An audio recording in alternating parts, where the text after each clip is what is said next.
SIR यानी special intensive revision, जो India में फिलहाल 12 राज्यों में चल रहा है और वेस्ट बंगाल में भी चल रहा है। तो मैं वेस्ट बंगाल से हूँ। तो इसमें वेस्ट बंगाल में जो हुआ है उसमें 30 लाख लोगों का फर्स्ट फेज में नोटिस आया है हियरिंग के लिए। उन 30 लाख लोगों में से कुछ लोग ऐसे हैं जिन लोगों का 2002 साल में जो लास्ट SIR लिस्ट था पश्चिम बंगाल में, वहां पे नाम नहीं था उसका या उसके रिलेटिव का। और कुछ लोग ऐसा भी है जिन लोगों का नाम तो था लेकिन मिसमैच कर रहा है, मतलब नाम पूरा चेंज हुआ है या कुछ नाम का कुछ पार्ट चेंज हुआ है, ऐसा कुछ प्रॉब्लम की वजह से कुछ लोगों का हियरिंग हो रहा है।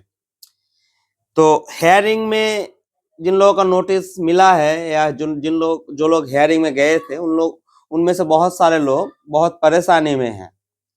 क्यों परेशानी में है? क्योंकि बहुत से लोगों के पास प्रॉपर डॉक्यूमेंट्स नहीं है।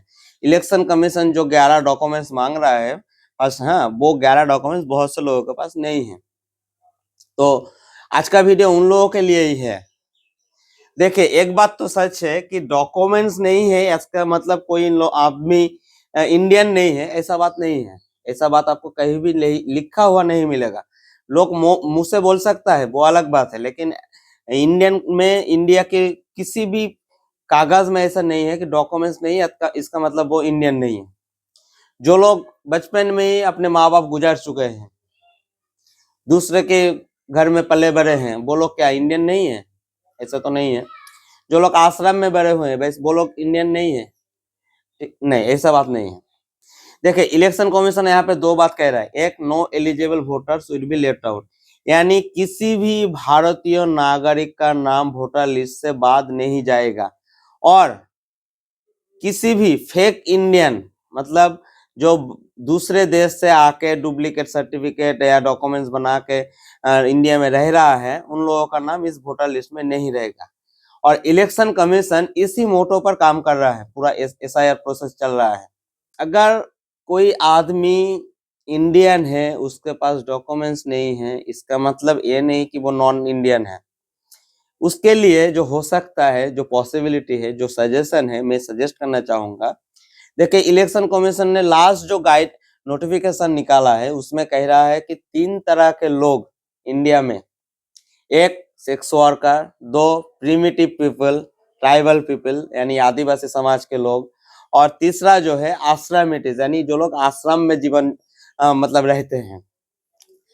उन लोगों के लिए इलेक्शन कमीशन ने जो सॉल्यूशन निकाला है, इन 3 तरह के लोगों के पास, बहुत से लोग हैं इन 3 कैटेगरी में जिन लोगों के पास डॉक्यूमेंट्स नहीं है लेकिन वो इंडियन है।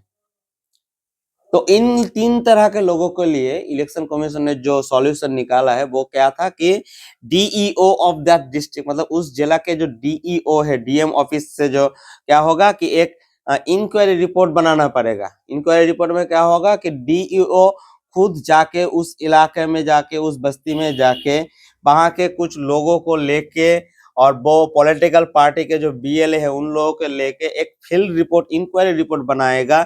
उस इंक्वायरी रिपोर्ट में उसका पूरा इंक्वायरी रिपोर्ट वीडियोग्राफी होगा। वीडियोग्राफी होने के बाद अगर किसी ने ऑब्जेक्शन नहीं किया, सबने कहा कि हाँ ये इंडियन ही है, यहाँ पे बहुत दिनों से रह रहा है लेकिन डॉक्यूमेंट्स नहीं है, उसके बाद DEO जो है वो वीडियोग्राफी उस वोटर के जो AERO या ERO है वहां पे सेंड करेंगे।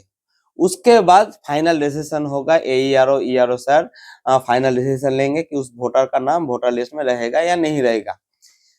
तो ऐसा कुछ उन सिटीजन के लिए भी हो सकता है, उन नागरिक के लिए भी हो सकता है जो लोग इंडियन है लेकिन डॉक्यूमेंट्स नहीं है। ऐसा मैं उम्मीद कर रहा हूं कि ऐसा हो सकता है कि इलेक्शन कमीशन के पास जब ये इंफॉर्मेशन जाएगा कि ऐसे लोग बहुत है, they are Indians but they don't have proper documents, तो हो सकता है कि इलेक्शन कमीशन कह सकता है कि ठीक है, उसके लिए भी ऐसा कुछ सॉल्यूशन निकाला जाए कि वो लोग इंक्वायरी रिपोर्ट से या कुछ तरीके से उन लोगों का आइडेंटिफाई किया जाए। तो जो लोग अभी हियरिंग करवा के आए हैं, हो चुका है या होगा यार, और प्रॉपर डॉक्यूमेंट्स नहीं है, उन लोगों के लिए मेरी सलाह यही है कि आप लोग घर में रहिए। कभी भी आपको बुला सकता है दोबारा हियरिंग के लिए, वेरिफिकेशन के लिए। क्योंकि एसआईआर का पूरा काम आप देखिए, हर काम 2 बार 3 बार हुआ है। एक बार वेरीफाई हुआ है और उसके बाद एक बार फिर रीवेरीफाई हुआ है। तो हो सकता है कि उन लोगों के लिए भी दोबारा री हेयरिंग का भी इंतजाम हो सकता है ना। मैं तो उम्मीद कर रहा हूँ कि होगा। ये बात तो सच है ना, डॉक्यूमेंट्स नहीं है इसका मतलब वो इंडियन नहीं है, ऐसा तो नहीं है। हो सकता है कि इलेक्शन कमीशन के पास अगर एप्लीकेशन जाएगा, रिक्वेस्ट जाएगा और देखा जाएगा कि हाँ इससे प्रॉब्लम बहुत है, तो हो सकता है इससे सॉल्यूशन आ सकता है। या फिर ऐसा भी हो सकता है ना कि डीएनए टेस्ट करके जो कुछ जो हाई कोर्ट या सुप्रीम कोर्ट के बहुत से केसेस में या फिल्मों में देखा जाता है कि डीएनए टेस्ट करके आइडेंटिफाई किया जाता है कि वो किसका बच्चा है। ऐसा भी हो सकता है।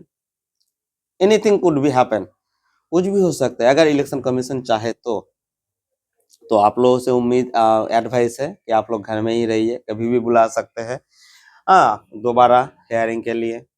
इंक्वायरी रिपोर्ट भी हो सकता है, डीएनए टेस्ट भी हो सकता है, कुछ भी हो सकता है। तो उम्मीद मत छोड़िए,